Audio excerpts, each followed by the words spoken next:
જય કોળી ઠાકોર સમાજ।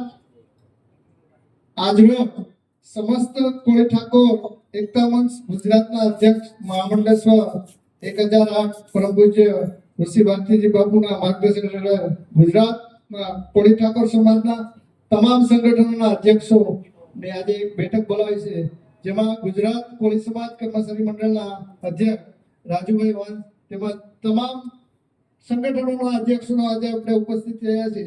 આજનો આપણા બેઠકનો મહત્વનો મુદ્દો એ છે કે ભાઈ કોળી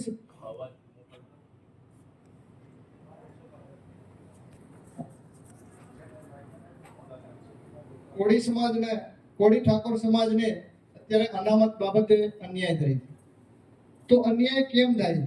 આપણી ઓબીસી અનામત છે એ કોણ ખાઈ જાય છે? કારણ કે આપણે 70% ઓબીસી અનામત મળી છે, પણ આપણી અનામત કોઈ પણ ખાઈ જાય, તો એના માટે તેને શું કરવું જોઈએ? એટલે આપણે આજે બધા એની ચર્ચા વિચારણા કરવા માટે આપણે બધા બેઠક ભેગા થયા છે। એમાં મહત્વનો મુદ્દો એવો છે કે ભાઈ આપણી ઓબીસી અનામત 27% છે, તો 27% માંથી આપણે અનામત ઘટાડી દેવામાં આવે। અત્યારે જે વિદ્યા સહાયકની ભરતી ચાલે તેમાં આપણી 14% અનામત કરી દેવામાં આવી, 13% અનામત કાઢી નાખી। જોયું છે ને 1356 ઉપરની આપણે સીટ થવી જોઈએ, એટલે બદલામાં 585 જેવી આપણને અનામત આપી, તો એમાં કાઢી નાખી છે, બીજામાં કાઢી નાખી છે। અને એમાં અમુક ભરતીઓમાં એવું બતાવે છે કે ભાઈ રોસ્ટર પદ્ધતિ, તો રોસ્ટર પદ્ધતિ શું કામ? શું આગળની ભરતીઓ કરી છે તો એમાં ઓબીસી ની વધારે ભરતીઓ કરી છે તો આ રોસ્ટર પદ્ધતિ ગાલે છે? રોસ્ટર પદ્ધતિ હોય જ નહીં ને। ઓપનમાં ક્યાં છે? વાજા સાહેબે હમણાં થોડાક દિવસ પહેલા ચોટીલા વાત કરી છે કે ભાઈ હું તો ઓપનમાં ભરતી થયો છું, તો પાછળથી લોકોએ ઓબીસી ના ઓલા ઉપર લઈ લીધા, કોટા ઉપર। તો ભાઈ ઓબીસી ને શું કામ? અને એમાં હું એમ કહું છું કોળી ઠાકોર સમાજને, બીજા લોકોને કેમ નહીં? તો આપણી ઓબીસી માં 146 જ્ઞાતિ છે, આપણે એટલો બધો અન્યાય થાય છે, પણ એક કઈ બીજી જ્ઞાતિઓ કોઈ બોલતી નથી। અન્ય જેવો લાભ આપણે 4-5 જ્ઞાતિઓ વધારે લાભ લે, તો એ જ્ઞાતિ તો કઈ ઓબીસી ના અન્યાય બાબતે ક્યાંય આગળ આવતી નથી, આપણે જ આવવું પડે છે। તો હવે આપણે શું કરવું જોઈએ? તો મારા મત મુજબ મેં એવું કહ્યું કે ભાઈ સરકારને રજૂઆત કરી હતી 21/10/2024 કે ભાઈ ઓબીસી નું વર્ગીકરણ કરવું જોઈએ।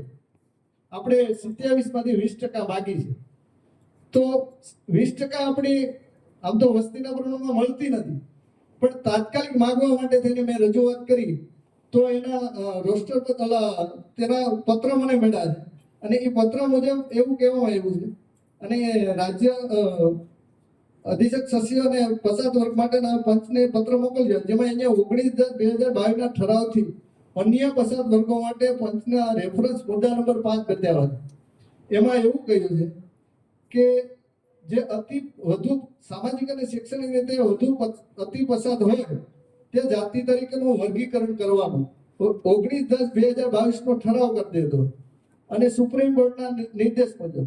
તો આપણે 19/10/2022 ના ઠરાવ મુજબ આપણે માગણી કરીએ છીએ। આગળની માગણીઓ છે આપણી, નથી એવું નથી, આપણે વસ્તીના પ્રમાણમાં તો મળતું જ નથી, વર્ગીકરણ કરીએ તો પણ નથી મળતું, પણ આપણે તાત્કાલિક લાભ લેવા માટે થઈ અને આપણે વર્ગીકરણ માંગીએ। જો એને આપણે વર્ગીકરણ ને આપણી જે અનામત વાળી વાત હલાવી, તો રાજ્ય સરકારે 10 વર્ષનું ભરતીનું કેલેન્ડર જાહેર કરી દીધું હમણાં ને હમણાં।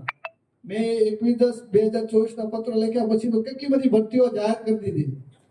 તો આપણે એટલો અન્યાય થાય છે, એના માટે હું એમ માનું છું કે તમામ સંગઠનો એક થઈ અને આપણી જે આ ભરતીઓ તાત્કાલિક જાહેર કરી છે ને, એને અટકાવવા માટે કદાચ હાઈકોર્ટ કે સુપ્રીમ કોર્ટ જવું પડે તો જવું જોઈએ।